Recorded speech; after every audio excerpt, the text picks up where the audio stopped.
There's two sides of a coin. As you can see, this is a tail and this is a head. Everybody has heard this saying, but they never talk about what's in between. There's a thin line between that. There's a filler. You see the filler? To make this two-sided coin. They say it's two sides of a coin, but in actuality, there's some filling in between to make this two sides of a coin.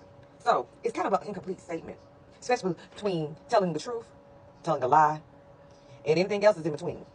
And so sometimes people always tell a tale rather than telling the truth, what's in the head. A lot of people tell tales, the tale all the time, but never able to tell what's really in their head. They're not going to never tell you what their plans is in their head. Dealing with women, we are a complex being. We are a complex spirit. We're a complex energy. And it's just the way. And sometimes our environments may shape and mold us, or the people we listen into our ears, whether if it's a friend or a foe, whether if it's a family or a stranger. Depends on what ear you decide to listen with, whether you listen to the left or right side. And it depends on which ear you decide to send the signal to the brain and the heart. If it's sending to your heart, your brain can't process common sense about what you should do. And I don't care what female it is. There's a thin line between that. So it's the option to either use your head or use your tail. And most of the time, most women are using their tail when their heart is involved. They don't always use their head. Why I'm saying all this? I'm going to tell you a little different scenarios. I'm going to tell you a little, maybe 2 or 3 different scenarios. There was 2 young ladies. One had already had her second child. Her friend got pregnant for the second time in her life, but she only had her first child deceased. And that friend was really pure in heart, but she had a friend that was exposed to the world. The one that was not exposed to the world was very pure until she decided to choose the wrong friends, not knowing that they wasn't really her friends. Her friend had already had one older son.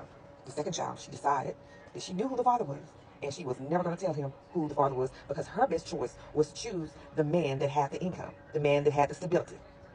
Now, her 2 other friends would tell her, you know, that's not right. She said, I got to look at the best interest of me and my child. If I go with the other person, I know he's not financially stable because he don't do nothing but hustle on the streets. Then, at the end of the day, 11, 12 years passed, she met that situation and had to make it right. Now, the second friend had her child. She hadn't had it yet. And she was listening to this other friend that just jaded a man and having him to raise the child for over 11, 12 years. The friend told her, girl, get him the other guy. You don't have to tell the other guy. So they plotted. But in her heart, she knew it wasn't right. She had the guys to cover her. And then, out of the blue, and she told the guy, you're the father. The guy was taking it all in, and he was like happy. And then in her heart, at that moment, she told the guy, you're not the father. And that's why you should wear protection every time you have intercourse.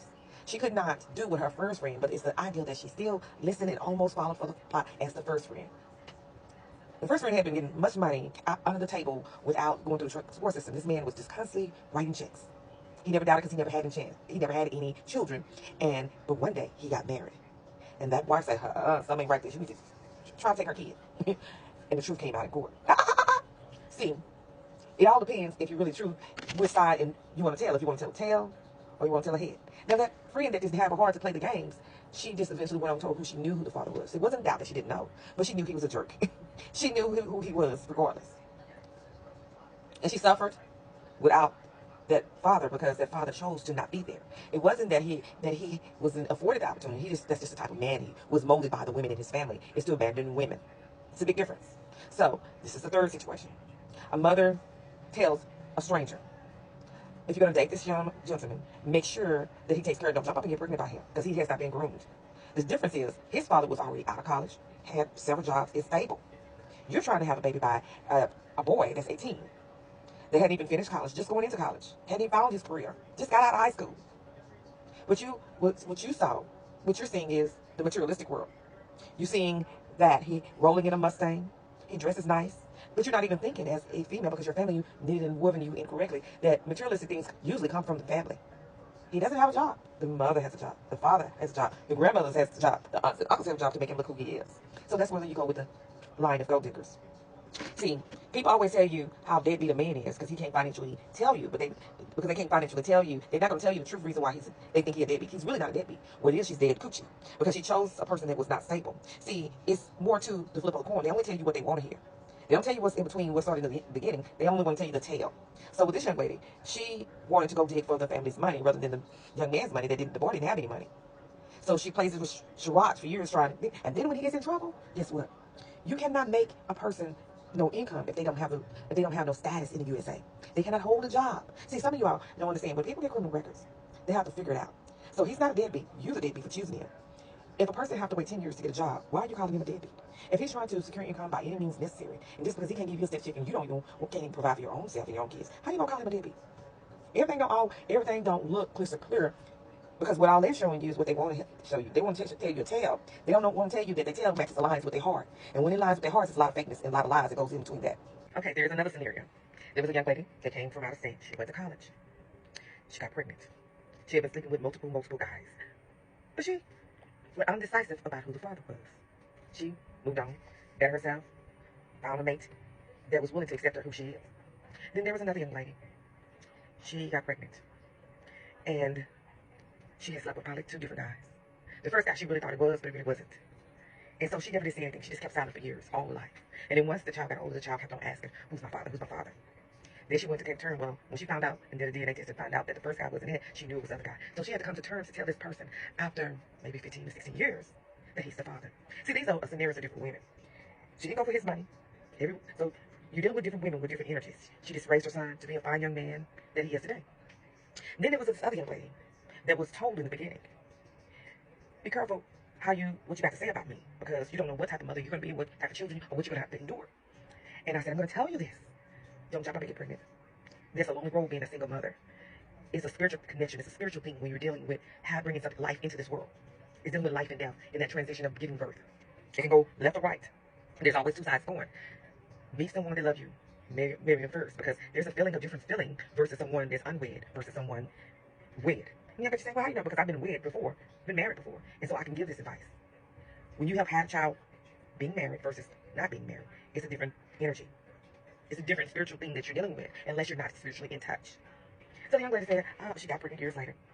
She chose the one that was not befitting, because she went for the heart. She wanted to believe the tales rather than listening to her head what was right. The tales was more of her tail in her heart more than her head. God abandoned her. I ain't gonna say abandoned. He just wasn't gonna be the one. She had to go through a whole lot with the family, denied it. And then after the mother went away, then all of a sudden he acknowledged the child. We have so many of these kind of scenarios. So I'm going to flip the coin and talk about the male scenario. I'm just going to give you one scenario. There was a gentleman, very attractive young man, very secure financially. He was a worker who worked 2 and 3 jobs, and he didn't have any children. The one that he thought was his. And on the day, I remember my mom saying, that child is more like, if that's his child, it's like saying the child is his child by the bottom of the child's feet. In other words, it's a term that is not his child, because it was evident that he got bamboozled because he was an attractive man. And it didn't take a DNA test to decide if it was or was not. It took 11 years for this man to finally come to terms. He would hear sidebars, but people that was close to him would just never come out right and say, man, that is not your baby. You just got hoodwinked.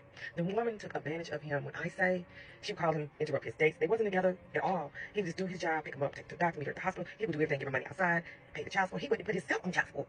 She didn't have to do it, he did. See, there's always more than one side to the story. So you got all types of women. This woman was so-claimed a manager of a fast food restaurant. She wasn't making no major income. But she made enough to provide for her and her child. But she took the route that she thought was the better route, to take advantage of someone that didn't know no better. That fell for the heart rather than the brain. He didn't apply common sense. So we don't just follow women deal with heads and tail. Sometimes our men do want to believe the tail rather than using their head. Sometimes they have people all around and tell, man, you need to do a DNA test. What is so bad about DNA test? You can still do a DNA test and still coexist. You don't have to do child support. You can just do a DNA test just to verify if that's your child. But if you know you're in that stuff, you know that woman ain't been with nobody else, stop the shenanigans with the DNA test. Because there are some good women that have not been with someone, but they have been through the court system because the men wants to make them feel less than. They knew that they'd been up in this stuff. They family knew it, but they want the drama. So you have all kinds of narcissists, whether it's mild, light, high, what. But in that man, let me go back to his story. He put himself on child support, but then after 11 years, he decided to swap the child. Just a regular store test. One of them days he came over, she didn't want to be a mother and do her part as a mother when the child was sick. He swapped that day. He waited to the test patiently, and the test came back from a store-bought that it wasn't his child. He went and got it certified, and went and got, this was during the time where he could, laws had passed, where he could go get the child off his name. Prior to that, in the 10 year, he couldn't do it. See, he has something to do with laws, so sometimes the laws, men get stuck with children that's not theirs because of laws. And some of these women feel like it's right, but they have the ability to take the men off the child support as well, but they choose not to, because they are go-getters and they so caught up in the funds that's coming in and the funds that's going out to the state that they're not getting. Because the money that's going in, the state is making money as well. And some of these people on different type of systems and stuff like that, they have been taught to use the system. It's a family history. So I'm going to talk about this other situation. It's fast forward. Thank God he got it off the child support. He never had any kids. He really couldn't have kids. Just wasn't in the source for him to have kids. That's how sometimes women take advantage when there's no evidence that this men have. Sometimes these women already know that they can't because they went to the doctor and they've had female problems with these men that may not know that they have illness down there. But anyway, let me go on to the next story. The inability to have children, basically.